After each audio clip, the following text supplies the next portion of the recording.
Welcome to the JJ's Declutter podcast, where we tackle the mess and stress to make space for what truly matters. I'm Janis, here with Julie, and together we're sharing our best tips, tricks, and a little humor to help you declutter your home, mind, and life. Whether it's procrastination or piles of stuff, we're here to help you make real progress. Let's dive in. Hello, friends. Welcome back to the JJ's Declutter podcast. I'm Julie. And I'm Janis. And today is the day, declutterers. Today is actually the day. Last episode, we did the head work. We talked about the 7 reasons we keep clothes that we never wear. Identity, guilt, fantasy self, body changes, memories, money, and just in case. We asked some honest questions. We did our Decluttering Dozen challenge, and hopefully you've been doing a little honest noticing in your closet this week. And now it's time for the hands work. Today is the Great Closet Purge. We are walking you through the actual process of decluttering your clothes step by step using our Keep or Let's Go system and our flat surface scramble method.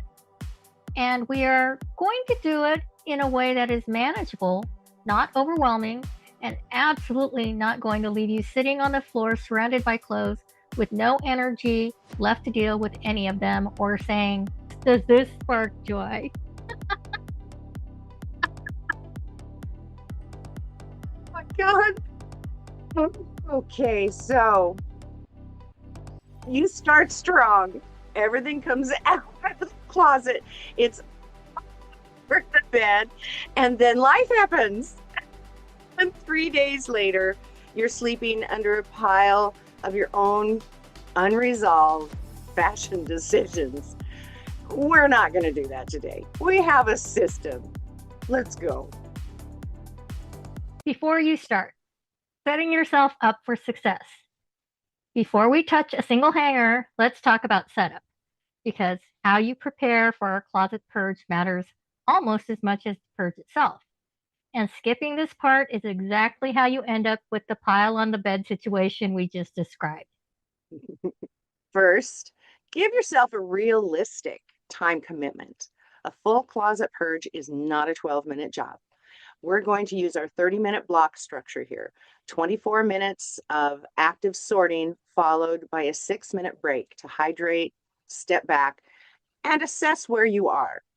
Plan for at least 2 or 3 of those blocks, depending on how much you're working with, and decide your end time before you start, not when I'm done.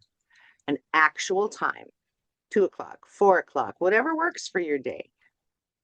Second, gather your supplies before you open that closet door. You need 4 bags or bins, 1 for donation, 1 for trash, 1 for items that live elsewhere in the house, and 1 for your not sure yet pile. We'll talk about that last one in a minute because it is important. You also want a laundry basket for keeps that need to go back in and a cleaning cloth because once that closet is empty, you're going to want to wipe it down before anything else goes back in. Third, and this one might surprise you, put on music or a podcast, something you enjoy. Closet purging is more fun with a soundtrack, and keeping your energy up matters. Just maybe not this podcast, because then you'll be listening to us tell you what to do while simultaneously trying to do the thing we're telling you to do. And that can get confusing. Yeah, we've had people try that. It doesn't go well. Fourth, and this is very important, clear a sorting surface before you start. Your bed works perfectly. Lay a sheet over it if you want to keep it clean. This is your staging area, and having a clear flat surface is essential to the flat surface scramble method working properly. So let's talk about the flat surface scramble. You've heard us mention this before in other contexts, and the principle's the same here. You're going to clear everything out of one section of your closet, get it onto your flat surface, wipe down that now empty space, use wax paper to rub on the bar so that your hangers will slide smoothly. and then sort through what you pulled out using our keeper let's go before anything goes back in. We want to emphasize the word section here, not the whole closet at once. One section. Maybe that's one side of a double closet. Maybe it's just your hanging clothes. Maybe it's just the shelf above the hanging rod. Maybe it's just your tops. Maybe it's just your pants. You pick the section and you work that section completely. And then if you have time and energy, you move to the next one. This is how you avoid the pile on the bed disaster. When you walk in, when you work in sections, you always have a clear path back. The clothes you've sorted go back in before you pull out the next section. It feels slower, but it's actually faster because you're never stuck with everything out all at once and no idea where to start. So here's how it goes. Pull everything out of your chosen section and lay it on the flat surface. Don't sort yet, just get it out and get it visible. Then wipe down that section of the closet. Seriously, do it now while it's empty because once things go back in, you won't do it for another year. And then, and only then, you start sorting. Let's talk about Keeper Let's Go, applied specifically to clothing because clothing decisions have their own particular flavor of difficulty, and we want to set you up to move through them quickly and confidently. Keep. That's pretty straightforward. Does this item fit my body right now? Do I actually wear it regularly? Does it fit the life I'm actually living?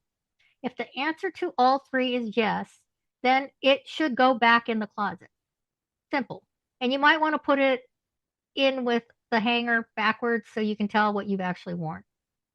LE is for lives elsewhere. This is clothing that belongs somewhere other than this particular closet or section.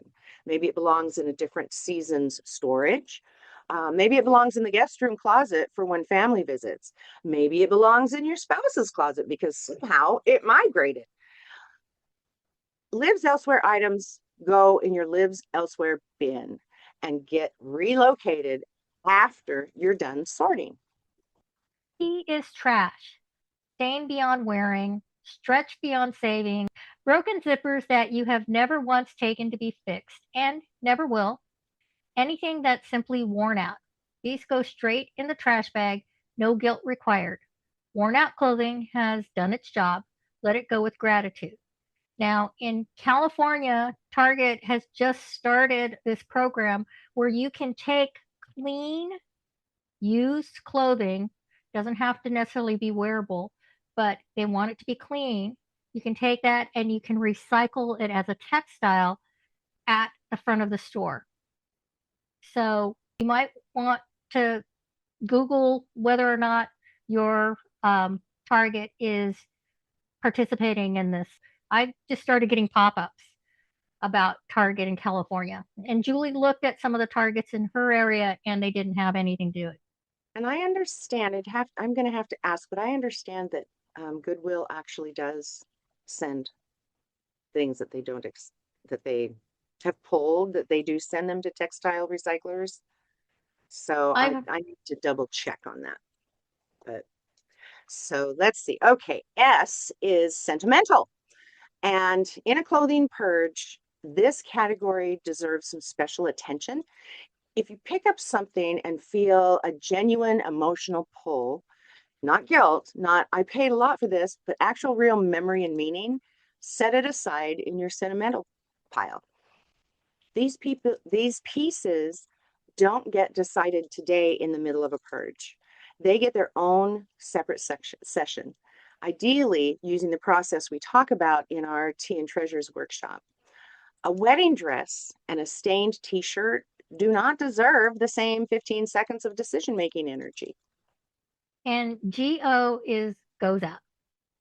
This is your donation pile, your sell pile, your I know exactly who needs this pile. These are items that are in perfectly good condition, just not right for you anymore. They have more life to live, just not in your closet. And honestly, Knowing that a jacket you never wear is going to warm somebody else is one of the genuinely good feelings that comes out of a closet purge. So let yourself feel that. Oh my gosh, I gave my friend this jacket that I've had for years. I call it my Janis Joplin jacket because it looks like one of her jackets. It's flipping awesome. Love this jacket. But I have not worn this thing in a few years. And I don't even know if it still fits me. I have a friend I used to work with that I knew it was so perfect for her because she idolizes Janis Joplin too. And she's younger than me and she's littler than me. And I just thought, okay, I'm going to go give her this. So I got down there. She was at work and I brought it in and gave it to her as she's working. And the next thing you know, oh my God, she was so excited. She puts on that jacket and she is like spinning through the store, showing off her poses. And oh, it was just adorable. And it absolutely made my day, my week, my month. It was so cool. And it made it so easy to give that away. So it's like, okay, if I get this kind of response, I got a couple other things for people. So let's talk about your maybe pile because there will be one. There is always one. And a lot of decluttering advice will tell you that maybes are the enemy, and that you need to make a decision right now. That hesitation means it should go.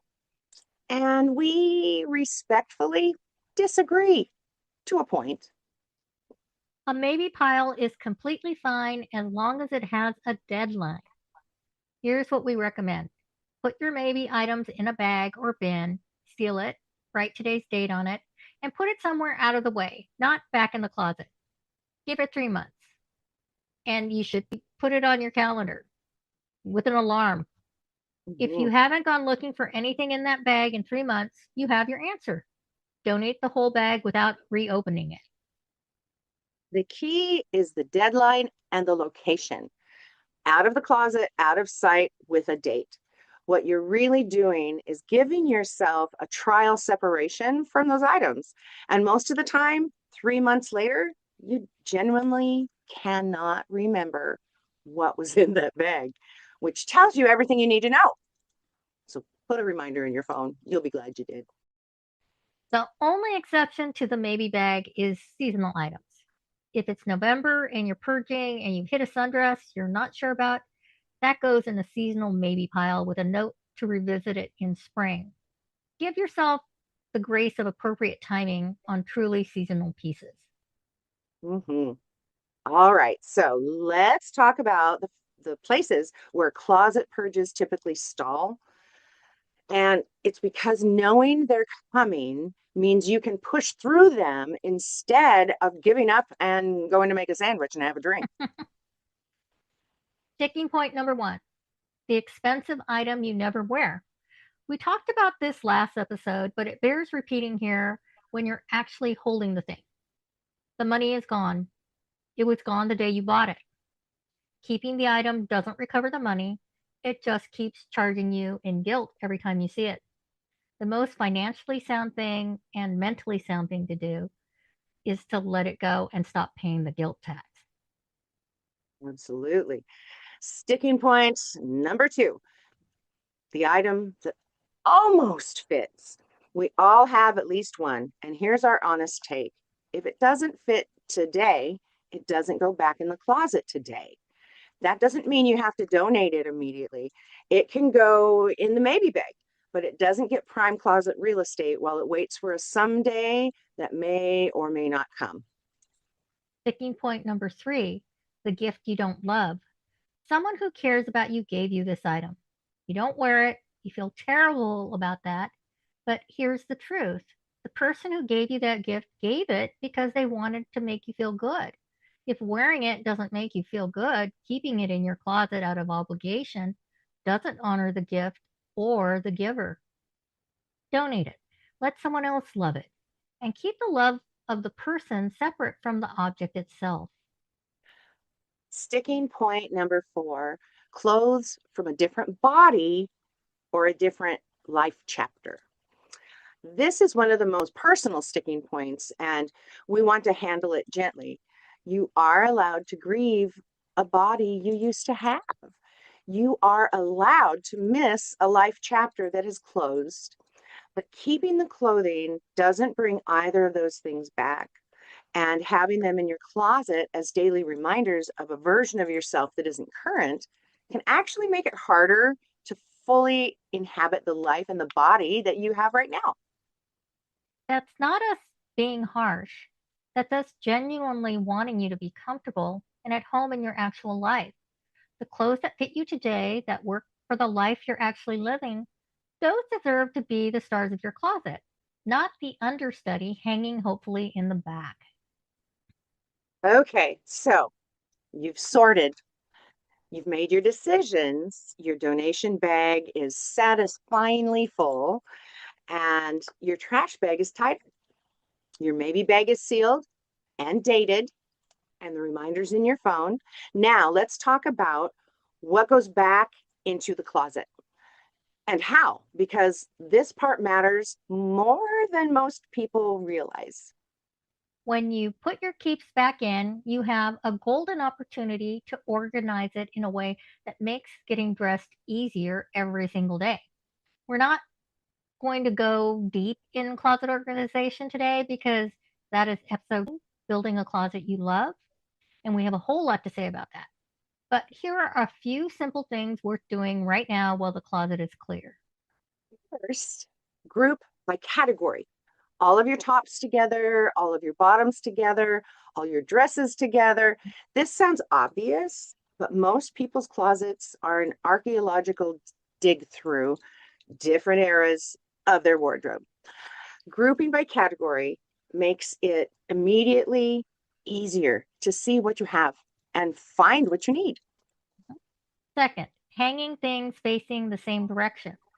Again, obvious, but it makes a surprising difference in how calm and functional a closet feels. It takes 30 extra seconds, and the visual payoff is genuinely satisfying. That's true. And one thing to keep in mind, my husband's left-handed and I'm right-handed. So he hangs things opposite than I do. And so I try to keep that in mind because I can tell when he's hung something up for me because it's always backwards. And so that's something to kind of keep in mind. Anyway, third,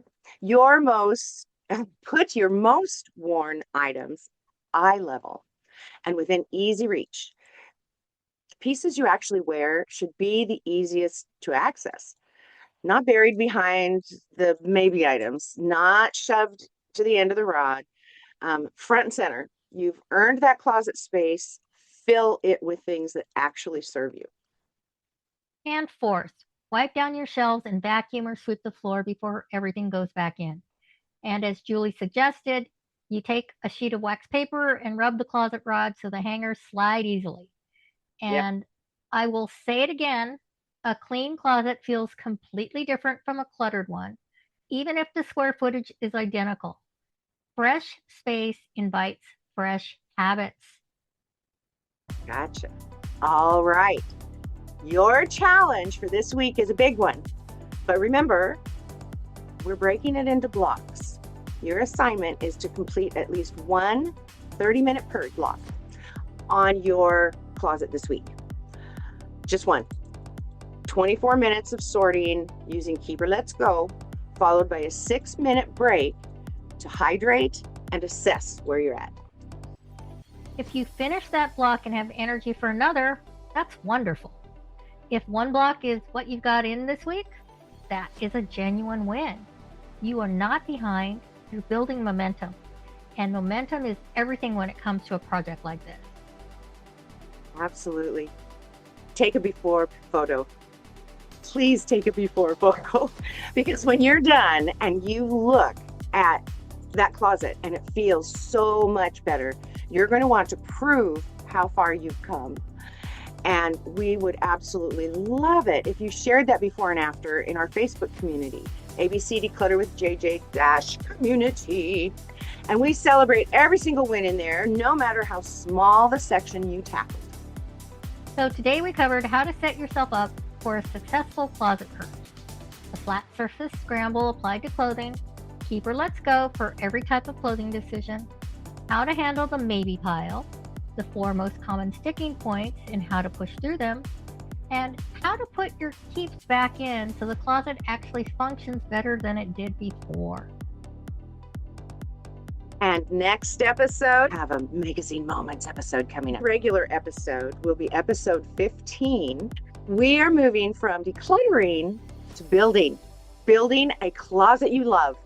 Not a Pinterest closet, not a minimalist closet, a closet that actually works with your real life, makes getting dressed easier every single morning, and reflects who you actually are right now. Not fantasy you, actual you. And actual you deserves a really good closet. So finish your purge block this week, fill up that maybe bag, drop your donations off, and come back ready to build something you love. Absolutely. With that being said, keep it simple. Keep it intentional. And as always, keep decluttering. Thanks for joining us on the JJ's Declutter podcast. If you're ready to keep simplifying, follow us for more tips and join our Facebook community to share your wins and challenges. Subscribe here because it's always more fun to declutter with friends. And thanks in advance for leaving us a review.